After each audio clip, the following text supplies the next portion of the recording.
Bueno, buenos días. Lo primero, muchas gracias por haber asistido a este debate que vamos a celebrar, en el que vamos a hablar de la movilidad y sobre todo de los avances que se están haciendo en movilidad y que nos facilitan la vida día a día.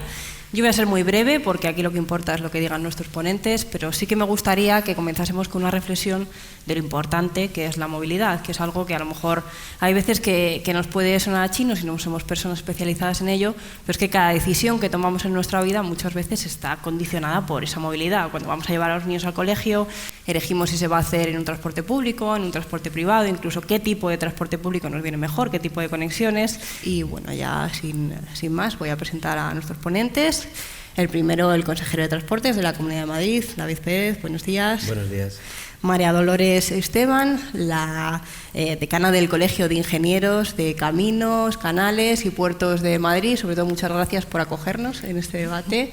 Muchas gracias por dejarnos vuestra casa para celebrarlo. Buenos días y encantados de ser anfitriones en este debate tan interesantes. Tenemos también a Antonio Cendrero, el CEO de Arriba Spain. Por aquí tenemos a José Barreiro, el director de movilidad de Repsol. Y por último, y no por ello menos importante, a Mauricio Gómez, el representante de la UT Fujitsu IDOM y director general de IDOM Madrid. Bueno, la primera pregunta se la quiero dirigir al consejero, es un poco para abrir el debate. Es una pregunta muy sencilla y a la vez complicada de responder. ¿Cuál es el mayor reto que tiene ahora mismo la Comunidad de Madrid en cuanto a transporte y especialmente en transporte sostenible? Bueno, yo creo que, en primer lugar, buenos días a todos y muchísimas gracias por asistir y al debate por la organización y al colegio por acogernos y al resto de ponentes y a todos los compañeros. Saludo a los dos directores generales de mi consejería, Luis Miguel, el gerente del consorcio, y Miguel, el director general de infraestructuras, los dos ingenieros de caminos, así como el resto de compañeros también del consorcio y de la consejería que nos acompañan.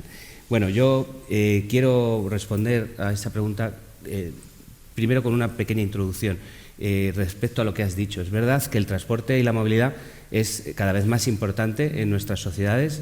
Es algo que antiguamente tenía un papel como secundario, como que estaba ahí en un segundo plano, y ahora ha cobrado protagonismo en todos los sentidos. Protagonismo político, ahora mismo es un caballo de batalla los temas relacionados con el transporte, pero lo más importante es, probablemente se ha convertido en una de las claves del éxito y el funcionamiento de las grandes ciudades y de las regiones. En el caso de la Comunidad de Madrid, me atrevo a decir que es la clave del éxito de nuestra región como gran comunidad capaz de absorber el 70% de toda la inversión que viene a España, que ya viene a Madrid. Bueno, pues cuando preguntas a esos inversores, el 40% te dice que la razón de elegir Madrid es por nuestra red de infraestructuras del transporte, ¿no? Ahí nos damos cuenta de que el transporte, además de servir para vertebrar todo el territorio, sirve también como un factor de competitividad y de oportunidades para la gente, ¿no?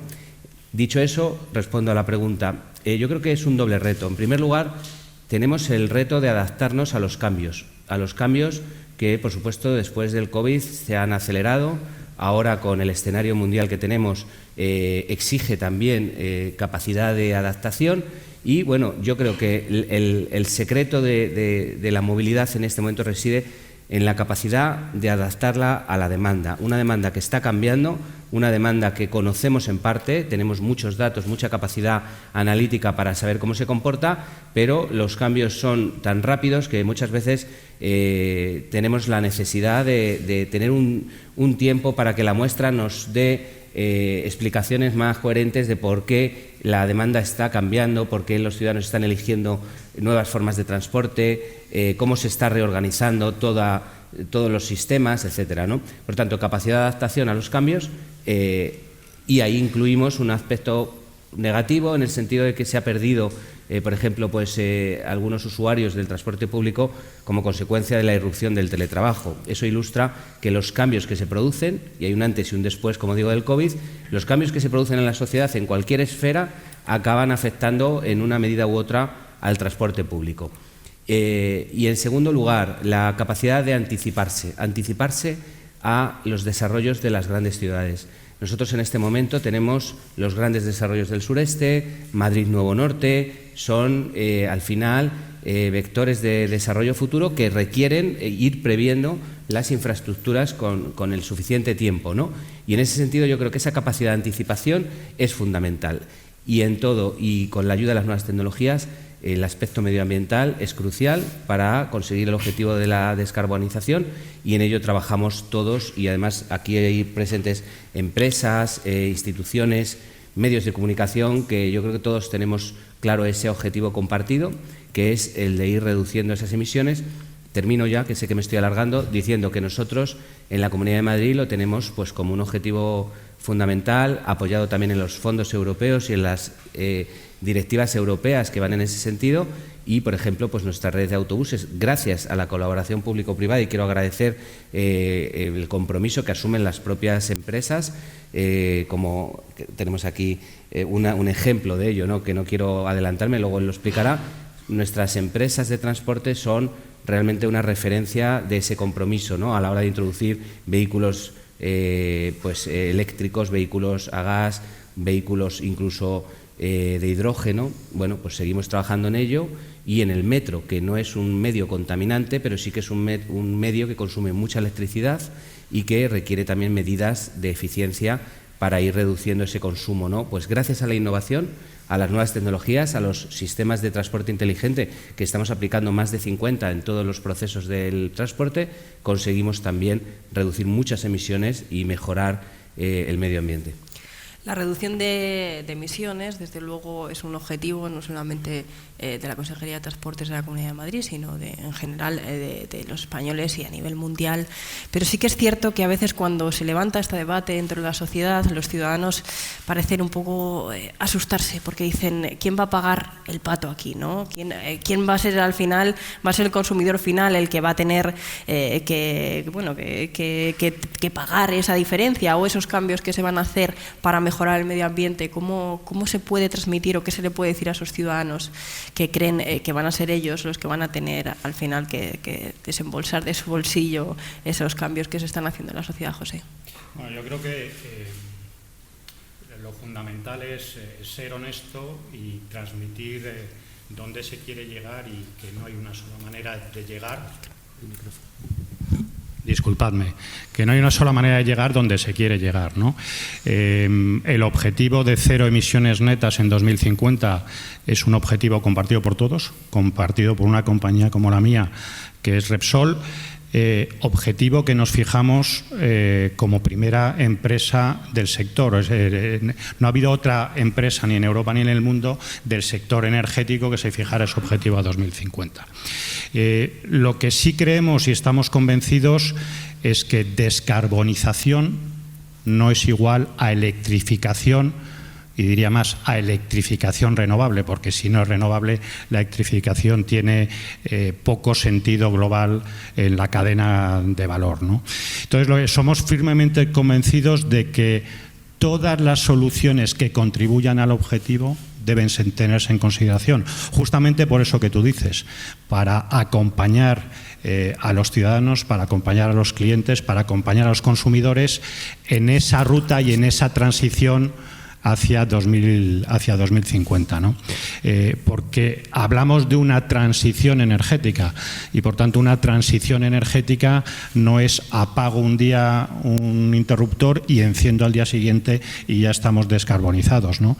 Y por citar algunas muestras de cosas en las que estamos trabajando, pues desde los combustibles tradicionales, que cada día tienen más calidad, y cada día en una ruta europea en la que nosotros suscribimos tienen más cantidad de componente bio, primera solución. Las soluciones de gas, sea el gas natural vehicular para el transporte general de largo recorrido, o el gas licuado, el petróleo, el GLP, el autogás para vehículo ligero, están los combustibles renovables. Y esto sí me gustaría añadir un poco más, y me cortas cuando me tengas que cortar. Combustibles renovables que son una solución ya, y son combustibles hechos de dos maneras. Una que es: tomo residuos, los refino y hago estos combustibles renovables, y la otra es: capturo CO2, le añado hidrógeno renovable y hago un e-fuel o un combustible sintético que es 0 emisiones netas. ¿Y esto es ciencia ficción? No. Nosotros estamos invirtiendo 200 millones de euros en una planta de biocombustibles avanzados que estará funcionando el año que viene, primer semestre, en Cartagena. Y cuando hablamos de e-fuels o de combustibles sintéticos, tenemos la primera planta demo en Europa que estará funcionando en Bilbao el año que viene, ¿no? Y a esto le podemos añadir también el hidrógeno y, por supuesto, también la electrificación, porque nosotros creemos en todas las energías que formen parte de la solución, ¿no? Y simplemente por un botón, a final de este año tendremos una red de puntos de recarga en nuestras estaciones de servicio de 1.000 puntos, lo cual quiere decir que cada 50 kilómetros habrá un punto de recarga Repsol para un ciudadano que tenga un vehículo eléctrico y que quiera recargar. Por tanto, volviendo a tu pregunta inicial, yo creo que tenemos que ayudar al ciudadano, tenemos que ayudar al consumidor y decirle que para ese camino hay muchas soluciones y que él, en función de sus posibilidades y de sus disponibilidades, elija la solución que más le convenga para ese objetivo común que todos compartimos de neutros en carbono en 2050. Antonio, desde tu experiencia, ya no hablamos del futuro, de la aplicación de los combustibles renovables, sino que es algo que ya es una realidad, ¿no? Que parece que estamos hablando como de un objetivo muy lejano, pero en realidad ellos están dando grandes pasos. ¿Cómo es, desde tu punto de vista, desde la experiencia de Arriba Spain, esta transición? Pues es exactamente eso, es una transición. Yo creo que ya nadie discute el cambio climático o los efectos que potencialmente pueda tener el calentamiento global en clima, en todo lo que nos ha pasado este verano, los incendios, etc. Entonces yo creo que se ha alcanzado un punto en el que nos hemos dado cuenta todos que quizá la situación es tan grave como parecía. A partir de ahí hay que actuar. ¿Hay que actuar con urgencia o hay que actuar con soluciones precipitadas? No, pero hay que actuar. Por tanto, para mí la palabra clave es esa, es una transición, y es el camino que hemos emprendido. La reducción de las partículas contaminantes, las de menos de 2,5 micras, ¿de acuerdo?, en el entorno urbano, es algo fundamental, ¿de acuerdo?, porque eso afecta directamente a la salud de las personas que respiramos y vivimos en las ciudades, con lo cual tiene sentido empezar el camino hacia la electrificación. Ese camino va a requerir años, ¿de acuerdo?, porque ya no solamente es poner el vehículo eléctrico o la infraestructura, es que luego hace falta todo el ecosistema que dé servicio a esos vehículos eléctricos. Nosotros la semana pasada hemos recibido a alumnos de un instituto de formación profesional, un centro de formación profesional. En estos momentos no hay tantos mecánicos que puedan arreglar un vehículo eléctrico. ¿Qué quiero decir con esto? Que no es únicamente la infraestructura y el vehículo, sino que es necesario luego generar el ecosistema social. Dicho esto, para nosotros es un camino que no tiene retorno, ¿de acuerdo? Se tardará más, se tardará menos, pero es un camino que no tiene retorno, y también desde el punto de vista de un operador vemos muy importante lo que acaba de decir la persona que ha intervenido antes, y es que los combustibles que sean limpios también pueden jugar un papel, ¿de acuerdo? Porque se ha invertido muchísimo en motores que son muy eficientes, y esos motores con otros combustibles pues pueden tener un papel que jugar. Entonces, veamos entre todos, porque esto es un esfuerzo que va a requerir la participación de todos y que no tiene una única solución. María Dolores, estamos en el Colegio de Ingenieros de Caminos. ¿Qué importancia tiene una profesión como la ingeniería de caminos en todo esto? Pues la ingeniería de caminos es clave en la movilidad sostenible. Vemos a compañeros que están involucrados y son referentes en todos estos proyectos de movilidad sostenible, tanto en la Ciudad de Madrid como en el Ayuntamiento de Madrid, o sea, en la Comunidad de Madrid. Y estamos viendo además que, además de tener un paro técnico, los perfiles de ingenieros de caminos son muy demandados. Son muy demandados, y sobre todo si tienen conocimientos en Big Data, BIM y nuevas tecnologías, así como los que están especializados en gestión de infraestructuras. De hecho, estamos siendo los anfitriones de este debate, y una de las ideas que tenemos en la demarcación de Madrid, en la Junta Rectora, es apoyar todos los proyectos que estén relacionados con innovación y nuevas tecnologías, enfocados, entre otros aspectos, al transporte público, para mejorar la calidad de vida de las personas, que es una de las cosas en las que nos focalizamos. Antes lo decías, cogemos el transporte público para llevar a los niños desde el comienzo, y una de las claves, uno de los retos de cualquier ingeniero de caminos es mejorar la calidad de vida de las personas. El Big Data, que es un término que ya ha salido un par de veces en el debate. Mauricio, ¿qué importancia tiene dentro de una ciudad como Madrid o dentro de una comunidad autónoma como es la Comunidad de Madrid, que es muy amplia y además es muy diversa, porque hay que tener en cuenta que no solamente tenemos la ciudad de Madrid, que está muy poblada y que hay mucho tráfico, sino que también hay que tener en cuenta aquellas personas que viven lejos? ¿Cómo ayuda el Big Data a todo esto? Claro, bueno, cuando hablamos de transporte, hablamos de movilidad, hablamos de sostenibilidad, cuando hablamos de proporcionar a los ciudadanos unos servicios más eficientes, más buenos, mejores, estamos hablando de un problema complejo. Y los problemas complejos, como sabemos, no tienen solución, no se resuelven, se afrontan, ¿no? Y ahí, en el momento, en la búsqueda de afrontar cómo mejorar estos servicios, es cuando el Consorcio de Transportes de Madrid toma una oportunidad, una gran oportunidad que existe en torno a dos cuestiones. La primera cuestión es el Big Data. No sé si somos conscientes que en Madrid tenemos algo así como 8.000 millones de datos de validaciones, 300 millones de datos de facturaciones y más de 100 millones de datos procesados de información del comportamiento del ciudadano, de la demanda, de su funcionamiento, de cómo se mueve, y eso se puede utilizar, eso se debe utilizar para los tres objetivos: para mejorar el servicio a los ciudadanos, para mejorar la utilidad que los ciudadanos reciben de los servicios de movilidad y, en segundo lugar, para que el consorcio pueda operar de una forma más eficiente desde el punto de vista de la operación y, por supuesto, más rentable económicamente, que es al final lo que buscamos, ¿no? En esa búsqueda, en ese ecosistema de esa información y de la forma de gestionar, pues bueno, es donde aparecemos nosotros, en este caso pues el equipo de Fujitsu con IDOM, donde nuestro objetivo es ser capaz de generar, de ordenar todo eso.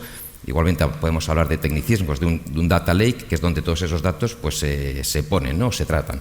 Luego pasan a un data warehouse, a un almacén, que es donde los tenemos, y a partir de ahí se elaboran los cuadros de mando con los equipos, con los técnicos, con los departamentos del Consorcio Regional de Transportes de Madrid, para poder tomar decisiones y, al final, para poder generar esa información en un entorno visual que sea más atractivo. Al final, conseguimos con todo esto tener información en tiempo real, información que sea de utilidad y que nos permita tomar decisiones, e información que además no solamente haga el servicio más eficiente, sino que enlace, y es otra cuestión esencial para nosotros, es la inmensa o la íntima relación entre tecnología y sostenibilidad. Cuando hacemos todo esto, no estamos solo haciendo que funcione mejor y que se opere mejor, sino que estamos caminando, estamos buscando, se están dando pasos hacia la descarbonización del transporte y hacia la mejora en la economía circular. Por tanto, en mi idea, todo esto contribuye a que se consigan o se aproveche esa información para un objetivo global que ataca pues todos los frentes, ¿no? Consejero, Big Data, ¿qué aplicación, desde hace cuánto tiempo se lleva aplicando en la Comunidad de Madrid y cómo habéis notado que esto ha implementado una mejoría en los servicios? ¿Cómo os ha afectado?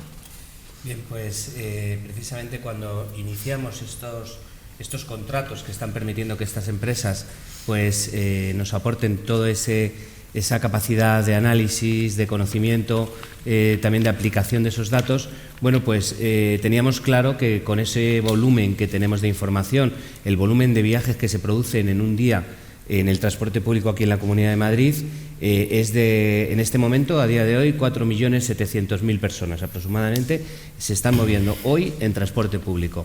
Eso nos da la idea del volumen de movimiento y por tanto, también de información y de datos asociados a ello, ¿no?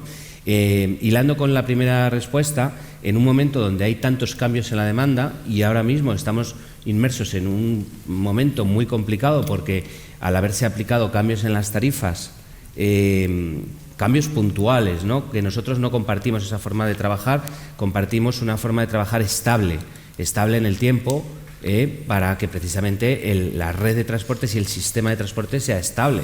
No introducir un cambio de tarifas de 4 meses que nos ha descolocado todo, pero bueno, aquí los responsables del consorcio, yo tengo el honor de presidir el consorcio, pero la verdad es que el auténtico honor es el equipo de profesionales que tenemos.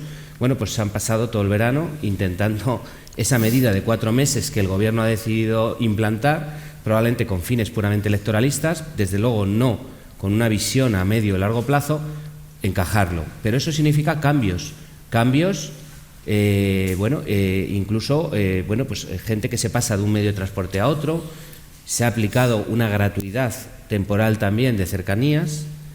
Creíamos que iba a haber un trasvase importante de los autobuses a cercanías, no se ha producido. Hay que decir que en 15 días ha aumentado, porque ya entra mucha gente a trabajar, los colegios, etcétera, aproximadamente 1.700.000 personas han entrado al sistema del transporte público de Madrid en solo 15 días, y la mayor parte, la inmensa mayoría, diría que el 85-90%, lo han absorbido metro, MT y los autobuses interurbanos. Y cercanías prácticamente no ha absorbido nada, lo cual significa que, pese a ser gratis, la gente es consciente de que si en un medio de transporte no se invierte durante años y años, se va depauperando y, por tanto, deja de ser atractivo porque tiene muchas averías, porque no ofrece el servicio, el estándar de calidad que nosotros en Madrid sí nos exigimos en unos autobuses magníficos, en un metro que tiene en este momento la mayor valoración por parte de los usuarios de toda la historia de metro, una red de carreteras donde invertimos 200 millones al año para tenerla perfectamente conservada, y todo ello con el apoyo de bastantes empresas que están muy involucradas, como Repsol, con quien acabamos de firmar un convenio precisamente para desarrollar proyectos de innovación aplicados al transporte y orientados a la eficiencia energética, ¿no? Entonces, al final, aquí nosotros tenemos un gran sistema, y ese sistema, precisamente para tener una capacidad predictiva sobre dónde reforzar, dónde se necesitan nuevas líneas, dónde se necesitan nuevas estaciones, o en qué partes del proceso podemos reforzar las inversiones. Bueno, pues el Big Data nos ofrece un caudal de información tremendo, y eso nos permite hacer muchos cálculos, nos permite estudiar también, segmentar el número de usuarios, el tipo, por edades, por zonas, y todo eso nos permite tener una visión integral. Además, tenemos un cuadro de mando que nos permite integrar toda esa información, y en la toma de decisiones es fundamental. En la toma de decisiones, insisto, sobre la continuidad estable en el tiempo del transporte, pero también en momentos puntuales. Llega la cumbre de la OTAN, necesitas tener muchísima información al minuto, porque necesitas tomar decisiones muy rápidas sobre dónde reforzar, sobre todo, dónde abrir, dónde cerrar. Necesitas tener mucha información en tiempo real. Al mismo tiempo, tienes que ser capaz de procesarla y ponerla a disposición, que esta sería la segunda parte, y termino, de los usuarios. Nuestra filosofía en Madrid respecto a la movilidad es que la movilidad tiene que ser libertad de movimiento. Eso significa que nosotros discrepamos de otras ideologías que también han actuado aquí en Madrid durante, por ejemplo, el mandato de Carmena, que se basan en la restricción, la prohibición, la intervención, la intromisión sobre cómo, dónde, cuándo tiene que trasladarse el individuo. Nosotros no queremos decirle a los ciudadanos dónde, cómo, cuándo tienen que ir a los sitios. Lo que tenemos que hacer es ofrecerles suficientes opciones de calidad para que sean ellos los que tomen sus decisiones de cómo ir, en qué medio, cuándo. Si cogen el vehículo, lo dejan en un aparcamiento disuasorio de los que tenemos y entran a través de uno de nuestros 5 intercambiadores, que pronto serán 9 porque estamos construyendo 4, a toda esa amplia red de transportes, que sea el ciudadano el que decida, sin una intervención pública. Y para ello es vital la información.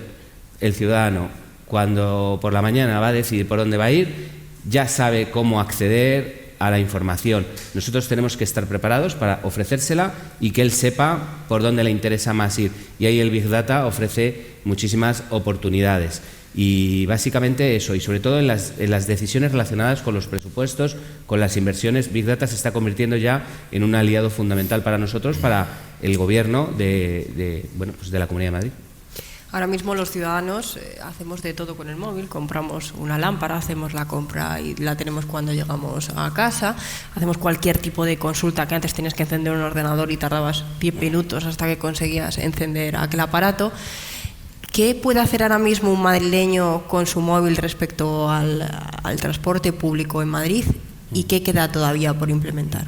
Bueno, ahora mismo estamos desarrollando una aplicación muy potente, llevamos ya trabajando en ello pues varios años y va a estar ya en breve, que va a integrar toda la información, todos los sistemas de transporte y que va a ser, yo creo, un avance muy, muy importante y que va a integrar todas las nuevas tecnologías, todas las bases de datos, todas las administraciones, instituciones, taxis, VTCs, todos los medios de transporte. También vamos a integrar toda la red de intercambiadores. Antes decía que tenemos 5 intercambiadores, estamos construyendo 4 nuevos intercambiadores. Uno de ellos, el de Valdebebas, comenzarán las obras, aquí está el responsable que es Miguel, comenzarán las obras a finales de este mes, y el resto, Conde de Casal, el de Madrid Nuevo Norte y el de Legazpi, irán poco a poco haciéndose. Vamos a tener un anillo de intercambiadores, una red intermodal de intercambiadores unidos digitalmente, que ofrezcan una respuesta integral a toda la movilidad de toda la región, de tal forma que cualquiera que llegue desde cualquier punto de la región tenga su intercambiador de referencia y a través de él pueda acceder a toda esa red. Todo eso está ligado al desarrollo de estas aplicaciones, porque la idea es ofrecer esa respuesta integral con toda la información y en tiempo real. ¿Qué novedades hemos introducido recientemente? Una, el poder recargar los títulos de transporte a través del móvil, por ejemplo. Eso ya está. Hasta ahora solo estaba para Android. Desde ayer está para iOS también, que nos ha costado más desarrollarlo, pero ya lo tenemos también desarrollado. Y ahora estamos trabajando también, entre muchas de las cosas que está aquí haciendo nuestro compañero, que ya ha contado algunas de ellas, pero estamos trabajando en la integración del abono transporte dentro del móvil, de tal forma que con el móvil, igual que ya hacemos muchos con la tarjeta bancaria, puedas directamente entrar en un torno o pagar o lo que quieras, ¿no? Entonces, bueno, pues trabajamos en distintas aplicaciones para facilitar la vida a los ciudadanos. Al mismo tiempo, las nuevas tecnologías las estamos aplicando en metro, por ejemplo, a la estación 4.0, donde toda la información está integrada y a través de la inteligencia artificial también logramos la máxima eficiencia, la máxima eficacia de los sistemas, por ejemplo, de ventilación, de iluminación, etcétera, ¿no? De climatización y también de seguridad. Por tanto, las nuevas tecnologías nos ayudan en todo, nos ayudan en todo el proceso, desde la planificación hasta la utilización de nuevos materiales, pasando por el control de aforos, el seguimiento de flotas o, como digo, la adaptación en tiempo real de nuestra red a la demanda que hay en cada punto de una región que, aunque es uniprovincial, es una región muy compleja, muy heterogénea, pero que requiere eso, una vigilancia continua que hacemos desde el Consorcio Regional de Transportes, desde nuestro centro de control, y desde ahí vamos tomando todas las decisiones. Por tanto, pues yo creo que las nuevas tecnologías es que son un aliado imprescindible, y el móvil ha venido para ayudarnos mucho en ello, ¿no? Y desde luego yo creo que vamos introduciendo todo tipo de cosas a través de los móviles. En metro, por ejemplo, pues ya tenemos 4G en toda la red. Ofrecemos a través del móvil muchísima información. Tenemos ayuda para las personas que tienen algún problema de movilidad, no solo en el metro, sino, por ejemplo, en los autobuses, donde hemos instalado sistemas que les envían información, por ejemplo, a las personas ciegas, para que sepan lo necesario cuando viene el autobús, si hay algún problema de alguna obra o lo que sea. Bueno, pues para nosotros es un aliado fundamental, y yo destaco ese aspecto, ¿no? Cómo puede servir también para eliminar obstáculos para quienes más problemas tienen. Para ayudar a aquellos que a veces que no nos damos cuenta, pero sí que necesitan una ayuda extra. Hay una pregunta que quiero hacer a la decana, porque es que estamos hablando de cosas muy positivas, de unos cambios que se están implementando y que son muy buenos para la ciudadanía, pero ¿están pensadas las ciudades, la fisonomía de la ciudad, para que un ciudadano se pueda desplazar fácilmente por ellas? Hombre, nuestro reto es que, si no están pensadas, intentar mejorarlas para mejorar esa calidad de vida y el día a día de los usuarios, y en eso trabajamos. De hecho, hay diferentes teorías. Por ejemplo, si hablamos de movilidad ciudadana, peatonal, hay una apuesta por la ciudad de los 15 minutos, donde lo ideal sería que a menos de 15 minutos andando desde tu casa tengas acceso a todos los servicios públicos, como son hospitales, escuelas. Esto es más complicado, lógicamente, en una ciudad como Madrid y en una comunidad autónoma como Madrid, pero eso nos hace mejorar y y afrontar retos mucho más complejos, ¿no?, a los que tenemos que hacer frente. Y luego también me gustaría compartir una reflexión sobre la pirámide invertida del IDAE, cómo explica la movilidad del futuro, donde pone en la parte de arriba a los peatones, que son más numerosos y son más importantes, seguidos del transporte público, de los ciclistas, y en el último eslabón, en la última parte, está el vehículo privado. Entonces, tenemos muchísimos retos a los que hacer frente, como ha comentado David, el consejero, y en eso estamos trabajando. También hay otro asunto que preocupa mucho a los ciudadanos, no tanto a aquellos que vivimos en las ciudades, pero sí a aquellos que viven en el exterior. A mí mismo me ha pasado cuando he vivido en el exterior, seguramente a alguna de las personas que están aquí en el auditorio también les ha ocurrido, si no viven porque en algún momento han estado fuera de lo que es la ciudad. ¿Cómo se soluciona esa deficiencia que hay a veces en el transporte de lejos de las ciudades, en el transporte fuera de las ciudades? Qué complicada, ¿eh? Totalmente. Y yo te puedo dar la visión de un operador, pero es una pregunta que requiere una respuesta mucho más amplia porque entienda la planificación. No obstante, en una ciudad como Madrid, que tiene un tamaño relativamente compacto y una densidad por población suficiente para garantizar un transporte público, podemos estar más que orgullosos de lo que es el transporte público de la Comunidad de Madrid. Yo ayer leía el último informe al que he tenido acceso de pues una consultora estratégica y posiciona el transporte público de Madrid al nivel de las mejores ciudades de Europa. Estamos hablando de Múnich, Ámsterdam, Praga. O sea, podemos estar orgullosos de lo que tenemos. Siempre se puede mejorar, sin duda, pero hay materia prima. Con relación a esto que me dices de zonas que estén menos pobladas y que requieran otras soluciones, vinculando algunas de las propuestas o algunas de las iniciativas que han salido aquí, una de las soluciones que parece más prometedora es el transporte a demanda, ¿de acuerdo?, que combinando pues la analítica que te permite el Big Data con el uso de dispositivos móviles por parte del usuario, que te puede decir en qué momento está disponible o quiere viajar, bueno, pues combinando esas dos fuentes de información se puede diseñar transportes, ¿de acuerdo?, que en lugar de seguir rutas fijas se adapten a lo que puede ser la necesidad de un momento determinado. Y estoy pensando, por ejemplo, en la Sierra de Madrid, pues puede ser un piloto que, por cierto, también el consorcio tiene en mente, ¿no? Es decir, hay alternativas y para zonas densamente probadas es eso. Después también David ha comentado alguna más, el tema de los intercambiadores, es decir, si tú empiezas a llevarte de esas zonas menos pobladas, empiezas a llevar esa demanda hacia intercambiadores que les permitan acceso a toda la red, pues empiezas a dar solución al problema. Luego, desde la parte, dejando un poco la parte pública, ¿cómo una empresa hace frente a una inversión de investigación tan importante como son, por ejemplo, como comentabais los dos, la inversión en el estudio de los nuevos combustibles? Como no es fácil, no se llega en 2 días a conseguir de residuos un combustible que permita a los autobuses y demás moverse. ¿Cómo se plantea una empresa como Repsol esas inversiones? ¿Son realmente rentables? A ver, yo creo que lo llevamos en el ADN.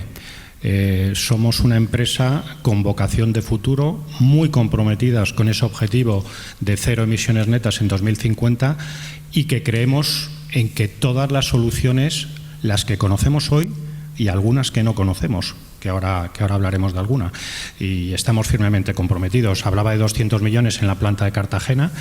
Todo el negocio industrial se está transformando, pero es que en la planta de Bilbao que citaba van a ser 60-80 millones solo para una planta demo.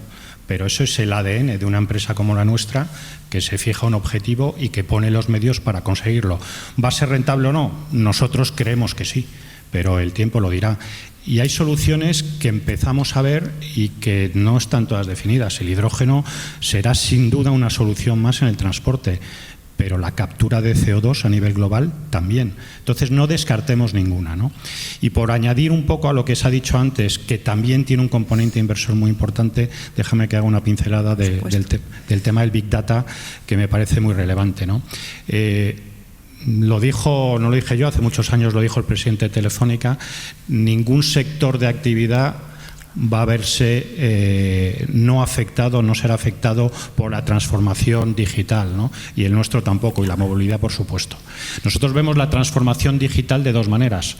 Uno, todo lo que tienen que ver con equipos que emiten datos porque tienen sensores y que hay que transformar. Y os pongo un ejemplo muy breve. Nosotros tenemos sensorizadas ahora mismo una red de casi 1000 estaciones de servicio y estamos viendo en tiempo real lo que está ocurriendo. Y eso que nos permite es ser más eficiente, ahorrar electricidad o ahorrar consumo de agua en los lavaderos. Eso también es sostenibilidad, ¿no? Y luego vemos el tema del dato y del Big Data y de la inteligencia artificial por la parte del consumidor y del cliente, ¿no? Y ahí nosotros tenemos una aplicación que lanzamos hace 5 años, en 2017, que es la primera aplicación, la primera app de movilidad de España, con 5 millones de usuarios. Una app que te permite planificar un viaje, diciendo dónde voy a parar para los repostajes, pagar un repostaje tradicional desde la pista, pagar una recarga eléctrica, pagar el parking en numerosas ciudades, por ejemplo, en la ciudad de Madrid con la propia aplicación, o incluso una cosa más novedosa que también contribuye a esa sostenibilidad, que es que cada cliente, cada usuario decida si quiere en cada repostaje o de manera general compensar su huella de carbono en el momento de repostaje o de manera habitual, y el pago, el coste de esa compensación de huella de carbono, pues el 50% lo asume Repsol, ¿no? Por tanto, el objetivo está claro. Sostenibilidad y digitalización ayudan a ese objetivo 2050, y una empresa como la nuestra, y sobre todo si no hay trabas grandes, está firmemente convencida y con el objetivo de invertir para llegar a conseguirlo.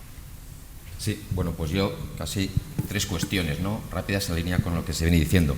Lo primero, nosotros de nuestra posición como consultores con independencia tecnológica, nuestra obligación y lo que hacemos es asesorar a los organismos públicos para que tomen las decisiones con franqueza y sin restricción en lo que tienen que hacer y en la selección de unas soluciones, otras de las han hablado.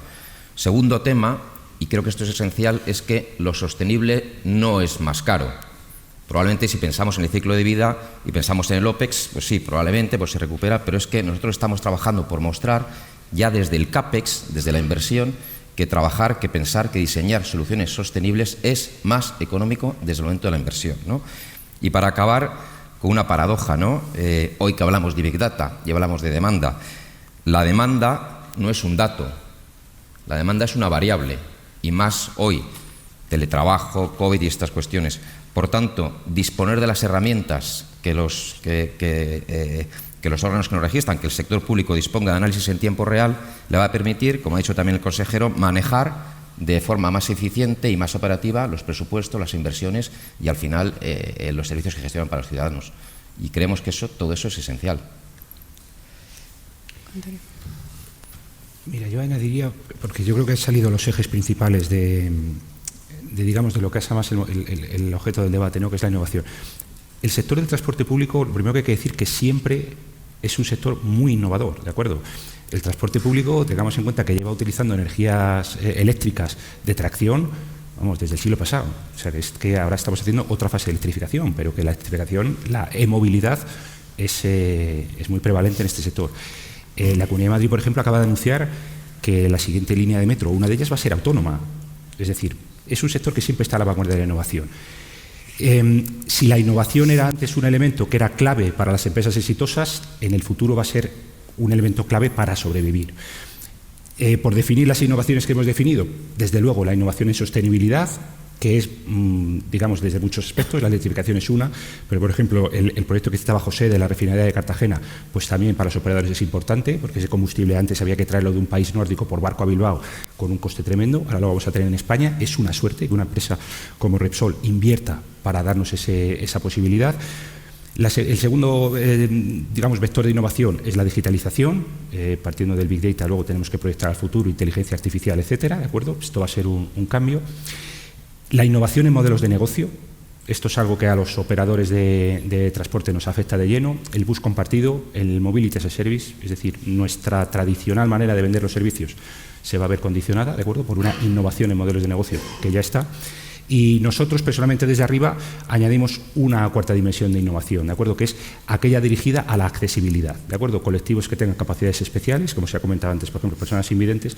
Bueno, pues nosotros estamos trabajando en proyectos para permitir que más personas con capacidades especiales puedan acceder a la red de transporte, que no siempre es fácil, ¿de acuerdo? Navegar por un intercambiador o acceder a un metro o a un autobús, para una persona con capacidades especiales a veces es un hándicap. Pues nosotros añadimos esa cuarta palanca a la innovación. Como digo, tenemos suerte, ¿de acuerdo?, de estar, en este caso, en una comunidad que es pionera en transporte público y que es uno de los mejores transportes públicos del mundo, podemos estar orgullosos, y de un ecosistema, como estamos viendo aquí, en el cual hay muchas iniciativas y mucho esfuerzo inversor, porque, digamos, las empresas estamos poniendo la importancia de la la inversión detrás de las palabras, que esto es muy importante y en movilidad se está produciendo. Por último, porque antes lo hemos hablado con la decana, yo animaría a los ingenieros de caminos, especialmente, que aquí hay una buena representación, a que participen en este debate, porque el debate de la movilidad es un debate en el que los ingenieros de caminos tienen que tener un papel fundamental. De hecho, no iba a decir que es su debate, no es su debate porque es de todos, pero los ingenieros de caminos tienen que liderarlo. Pues hablando de ingenieros de caminos, ¿cuál es la parte más difícil de ser ingeniero de caminos y enfrentarte a esta necesidad de que todo sea más sostenible, pero a la vez de que existen ciertas trabas lógicas? Yo diría, la parte más difícil y la más bonita de ser ingeniero de caminos es que continuamente nos estamos enfrentando a retos que nos llevan al límite, a estar formándonos continuamente. Si recordamos el transporte público hace unos años, ha cambiado completamente y la velocidad de cambio está aumentando. Entonces, enfrentarte a retos, nuestro día es completamente diferente y eso lo hace difícil, pero lo hace muy bonito. Desde luego que sí. También quería preguntarle al consejero acerca de otro de los miedos que tienen los ciudadanos. Antes hablábamos del miedo que tienen los ciudadanos a ser los que pagan ese avance en sostenibilidad. Comentaba Antonio y ha sacado sobre la mesa el debate de la nueva línea de metro sin conductor. ¿Implica los avances tecnológicos pérdidas de empleo? Yo creo que no, al revés, los empleos se van transformando porque las necesidades van cambiando. Entonces, pues yo pongo un ejemplo. Yo trabajé en el Ayuntamiento de Madrid, hubo una época que en el Ayuntamiento de Madrid había un matadero. En un momento dado, ese matadero, que hoy son salas culturales y cosas así, se eliminó y esos empleados se utilizaron pues para otras funciones dentro de la casa, ¿no? Al final no tiene por qué producirse pérdida de empleos, pero es evidente que no te puedes cerrar a los avances tecnológicos, ¿no? Y de hecho, pues nosotros vamos a introducir esa línea automática en Madrid Nuevo Norte. Ahí va a haber la primera línea automática, yo creo que de España y una de las primeras de Europa, que va a permitir prestar un servicio perfectamente lógico, pero yo a lo mejor lo que necesito es reforzar un equipo que esté controlando la seguridad, que esté controlando el aspecto eléctrico de toda la red o el aspecto relacionado con las distintas estaciones, con los servicios auxiliares, no lo sé, es decir, es que esto va evolucionando, uno no se puede quedar anclado por esa cuestión, pero vamos, yo no veo en eso una amenaza al empleo, yo la gran amenaza al empleo la veo, al empleo en este caso en el transporte público, lo veo en que no fuéramos capaces de tener un transporte público atractivo, competitivo, ¿no? Entonces, pues que se fuera depauperando, como estamos viendo que ocurre en cercanías, y que poco a poco fuera muriendo, ¿no? Pero es que nosotros hacemos lo contrario, que es revitalizarlo a través de la innovación, hacerlo cada vez más atractivo, con una inversión sostenida en el tiempo y con una muy importante subvención de más del 70% en todos los títulos. Bueno, tenemos una gran oferta de transporte público. Por lo tanto, yo creo que lo que hay que hacer es trabajar más y mejor y no restringir por miedo a los cambios, ¿no? Dentro de estos cambios quiero unas pinceladas a aportar otra novedad, y es que en estos desarrollos del sureste que antes mencionaba hemos optado por un nuevo sistema de transporte que es bastante novedoso, que van a ser los autobuses inteligentes con plataforma reservada. Esa es la apuesta de la Comunidad de Madrid para esos desarrollos, por muchas razones. Hay uno de eficiencia económica, para empezar, este tipo de sistemas es muchísimo más barato que el metro, pero sobre todo es que es mucho más eficiente, son autobuses que consumen mucho menos, es mucho más versátil, es mucho más rápido de construir, esos desarrollos ya se están poblando y yo no puedo tardar 5 años en construirles una red de metro. Puedo en un solo año haberles puesto ya toda esa red, que además este tipo de autobuses, que no son autobuses, realmente es algo muy moderno, muy rápido, es tan rápido, por ejemplo, como por ejemplo el metro ligero, pero 3 veces más barato que el metro ligero y luego mucho más versátil. Pero son como autobuses, para que nos hagamos una idea. Son como unos autobuses eléctricos que discurren por una plataforma reservada para ellos, con lo cual te garantizas pues que no tienen atascos, que no tienen... Que es uno de los problemas, además, a veces del transporte en autobús. Claro, y antes tú preguntabas a la decana, creo recordar, bueno, pues sobre las ciudades, la conformación de las ciudades. Cuando se está haciendo un nuevo desarrollo es cuando uno tiene realmente la oportunidad de introducir estos sistemas ya de origen. Luego ya trabajar sobre zonas ya muy colmatadas y más con muchas redes ya es mucho más complicado, pero aquí tienes la oportunidad de cero diseñar el sistema del transporte del futuro, que será así, será con metros automáticos, será con autobuses inteligentes con plataformas reservadas, será con flotas de autobuses que utilizan energías limpias. En este momento en Madrid tenemos 4.100 autobuses que dan servicio a toda la región. De ellos ya el 60% utilizan energías limpias. Nuestro objetivo es llegar al 100%. Pero es una red que ya en sí misma pues hace un esfuerzo muy grande gracias a las empresas y a la colaboración público-privada que tú señalabas antes. Hablábamos también anteriormente de esa accesibilidad para las personas que no lo tienen tan fácil. En el caso de los autobuses, por ejemplo, es más sencillo, ¿no? Porque al final hay que implementar unos cambios dentro del propio vehículo que ya se llevan usando durante años, pero en el metro a veces se complica porque hay que instalar ascensores en sitios donde es realmente complicado. Sí. A ver, respecto a los autobuses, en este momento ya el 100% de esos 4.100 autobuses son accesibles. Tienen su rampa, tienen sus espacios reservados y sus condiciones para ello, ¿no? Metro, en este momento, el Metro de Madrid es uno de los 4 metros del mundo más accesibles. De los 4 metros del mundo más accesibles, ¿no? Eso es importante porque se ha conseguido ya que en este momento el 75% de nuestras estaciones, o sea, de nuestras estaciones, pues ya son accesibles a través de una inversión muy importante que estamos haciendo de más de 500 millones de euros. Ya hemos completado el primer plan de accesibilidad, estamos rematando las últimas actuaciones y ya comenzando el segundo plan de accesibilidad. 500 millones de euros que van a permitir que lleguemos al 85% de accesibilidad. Que, insisto, hay muy pocos metros en el mundo que igualen ese porcentaje, ¿no? Y eso es muy costoso. Eso, vuelvo a lo mismo de antes, cuando hacemos nuevas estaciones de metro ya nacen accesibles, ya todo se hace conforme a esos requerimientos, pero claro, cuando estamos actuando en estaciones antiguas, pues es mucho más costoso, mucho más complejo, pero también lo hacemos y así hemos hecho, por ejemplo, accesible la estación de Tribunal, por poner un ejemplo de una estación céntrica, o qué decir de la de Gran Vía, que es por todos conocida y que es totalmente accesible. 100% accesible, además es una estación donde hemos concentrado todo nuestro esfuerzo de innovación y aquí que hay muchas personas interesadas en todos estos temas, yo les invito a visitar la estación de Gran Vía porque ahí hemos incluido todas las últimas tecnologías aplicadas a que la experiencia de transporte sea como debe ser, ¿no? Y el funcionamiento de los sistemas también. Entonces, bueno, pues esa estación es un ejemplo que yo invito a todo el mundo a visitarla porque para nosotros es también pues como una especie de emblema de este compromiso. Un compromiso que, por cierto, y termino, nos acompañan las empresas haciendo un grandísimo esfuerzo y asumiendo un gran riesgo. Por eso tiene mucho mérito lo que hacen. Y aquí tenemos 3 ejemplos de empresas, ¿no? ¿Por qué? Pues porque, por ejemplo, muchas empresas apuestan por el gas sabiendo que va a tener un coste muy elevado y eso tiene un mérito añadido, o por la electricidad, que lo mismo, ahora mismo tiene un precio muy alto, o por el hidrógeno, que requiere mucha inversión porque, como antes decíamos, todavía no está desarrollado todo ese ecosistema que se necesita, ¿no?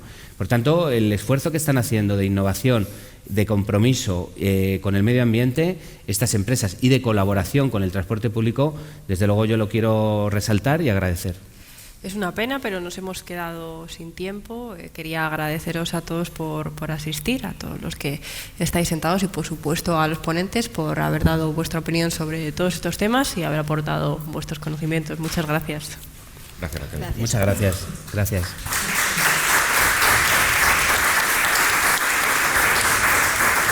Muy bien. Muchas gracias, Raquel.